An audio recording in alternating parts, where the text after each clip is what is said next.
What if I told you I could show you a strategy that would make you $17,000 in one day?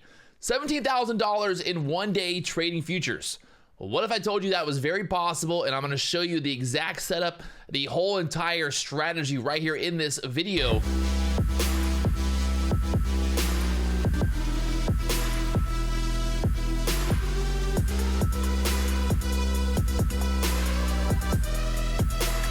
What's going on, guys? Today we're going to break down the action from Friday. We were live in the morning. We called the beautiful move back up. We had the support. I traded this move in the morning, and then something happened in the afternoon, and I'm going to show you this strategy, this idea, the chart, and what I'm looking at, how you can capitalize off these massive moves in the market. Just for the proof here, you can see my entry this morning there at the 19s. I got sold right there at the 34s, and then bought again at the 36s, and then sold right there at the 43s. So I made over $5,000 with this trade, but look at this move as it just goes higher and higher and squeezes all the way up there to the 90s. Pulling up the ES chart right here. This is the 3-minute chart. This is what I'm using for my entries, the idea of where I'm getting in and sometimes taking profit as well based on this. So let's just kind of give an idea of where a good entry would have been this morning. I think this was a really good entry off of the 30s. This is exactly where I was buying at the 36s, like we already talked about. We're looking to get above the high of these candles. So the high on those candles, 36. I ended up getting in there, I think 36.25 when we pushed above that 36 level here, and we start pushing up. And what we're looking for, this is a really good setup, number one, because we're holding the 21 EMA, that blue line right there. And then also think about it like this, from a overall mental and psychological idea, we have this doji, right? That doji candle right there. What is that telling us? It's telling us that the bears and the bulls are battling right here at this level. They're battling, trying to hold that 30s. The 30 area was resistance earlier in the day, so we know that resistance turning into support is obviously very bullish. So at this point, if we can break over that high of that doji candle, knowing that the bears and the bulls battled, well, I can jump in there over 36, my stop basically at the low of these candles, and I can look up for that move to the 40s. We had the pivot points on the SPY. We were basically pushing up to that pivot point right here at the 392s. We had a little bit of chop, that pivot point right there, 392.77, and then that next pivot point there, 394, and these pivots all kind of line up with the ES as well, kind of similar areas. So we had that 70 target on this move up for the ES, and that's exactly where we went. We actually went all the way to the 90s. So you see it on the 3-minute chart. That was my entry, right? Basically jumping in here at the 36s. Where's my take profit? I mean, obviously I took profit when we pushed up there to the 40s, but what should I have done? What could I have done better about this trade? You know, really, I think if you're looking at this 3-minute chart, there's no reason to get out of this trade until the EMA, the yellow EMA, would cross the 21 EMA. And that would be right here. So that's the 50s. I took profit at the 43s. It pushed right there to the 50s, got stuck. Overall, I mean, 20 handles. But let's think about bigger picture. Like, how do we really hold through these drawdowns, these little pullbacks? And I know people are going to comment and be like, oh, this is all hindsight. It's easy to talk about it in hindsight. But I've already talked about this. I posted this on YouTube, posted on Twitter, this very simple idea. This is the 15-minute chart, right? We've got the same EMAs, the 80 EMA, the 21, and the 51 there on the chart. What we see here is out of open, even with that dip down, we still held these EMAs there at open. We pretty much kept that 80 EMA above the 21. We kept it above the 51, and we're nice and spaced out. So really, if I'm entering, right, we're entering here for this breakout over the 36s up there to the 40s, where's my stop? My stop should really be placed on the 15-minute chart for what? The 21 EMA. I'm looking for that 21 EMA to hold as support. Now, obviously, you know, if we're jumping in there at the 36s, maybe you take some profit in the 50s. You know, maybe you're jumping in later, but in general, let's just say you set it and you forget it. If there's a way to basically only get out once we get the break through that 21 EMA, and even then, if we break through 21 EMA, we want to kind of see that 80 EMA and the 21 EMA cross.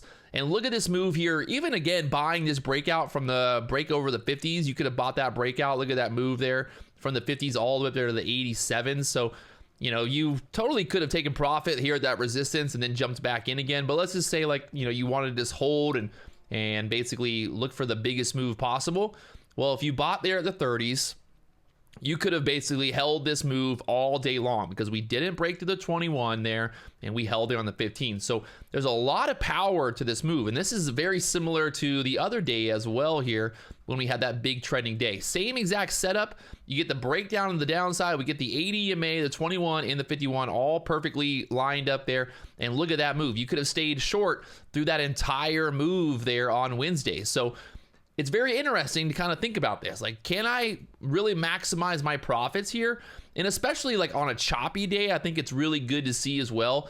When the EMAs are all crossed up and all crazy, it's kind of telling you like, hey, this is chop. I want to stay away from it.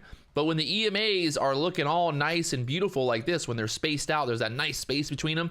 That's telling us like, hey, let's be aggressive. We got a nice move here. We got a nice trend. And again, I know it's in hindsight here. Obviously, I didn't trade this breakout. I was at the gym. But this breakout right there, I mean, that's like textbook breakout over that level. We talk about already, so many times the idea of scalping these breakouts. But how do we really turn like a scalp into a big move? And I think it's just simply just zooming out, 15-minute chart, seeing that breakout there. If I was home, I would have obviously jumped in there, probably getting that break over the 50s and then look that push all the way up there to the 90s. So a massive move there. If you would have got in there at the 20s like I did this morning when we were holding the 15s, we talked about it live on YouTube, the idea of holding the lows from the overnight, right? We had that 15 area, we had that 12 kind of 15 area. That was support from the other day as well. We held that at open, we pushed right back up there and then jumping in at the 20s. So if you're jumping in there at the 20s after, identifying all this stuff, if you're holding here from basically 20, I mean, that's a 70 handle move. That's some insane profit. And it was a very just kind of mellow type of move. Obviously, today was a perfect example of this playing out the way that it is. But I think I really got to be more aware of like what's going on with the bigger time frames. Just because we're pulling back right here, as long as we're holding that 21 EMA, well, there's that move up. And look at how powerful that move happened. When those EMAs are all fanned out like that, that's just telling you the market is trending and it's making a move. When the EMAs get all crazy and choppy, well, then you're like, there's no point in me trading this. I can just stay out of it, right? I can stay out of the market when the EMAs are all crazy and choppy. Well, I think it's a really powerful idea that when the market is kind of just chopping around and the EMAs look like crap, well, then you just stay out of the market. And then when you get a trending, beautiful day like this, these breakouts are super powerful. So that's telling you like, hey, let me size up. Let me get in on this action because I know this market's going to push here. And we had those pivot points on the ES. I mean, those pivot points played out beautifully. We had that pivot right there turning into support. There, the 42s. We pushed to the 70s and then all the way up there to the 90s. We talked about all these levels pre-market before the market opened. This is not just me in hindsight just sitting here talking about how much money, I made all this money trading this, blah, blah, blah. This is actually talking about a very, very doable strategy, and it's not advanced. Like, this is not a crazy advanced strategy. 15-minute chart. Are we above the 21? Can we hold the 21? We get the breakout right there, back over the 50s. I mean, that's even 30, 40 handles right there alone on 5 contracts. I mean, that's some serious payday, my friends. So to recap here, we're basically looking for our entry setups on the 3-minute chart. Once the market moves in our direction, then we're going to be managing our risk by watching the 15-minute chart using those similar EMAs, the 80 EMA, the 21, and the 51.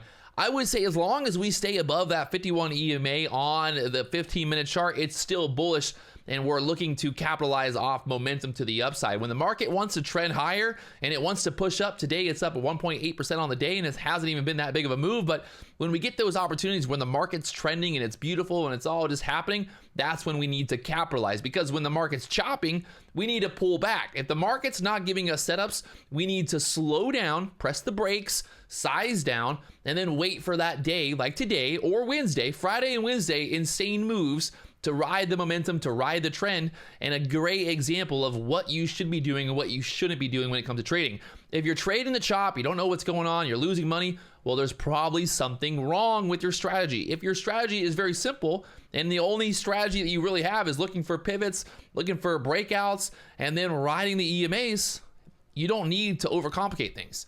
Focus on momentum. Focus on trading the trend. The trend is your friend, my friends. The trend is your friend, my friends. If you guys haven't already, hit that subscribe button, like button. I love what I do. I love this job. I love the YouTube. I love the trading. So make sure you guys tune in at 9:15 a.m. live every morning, Monday through Friday, right here on the channel. Let's go.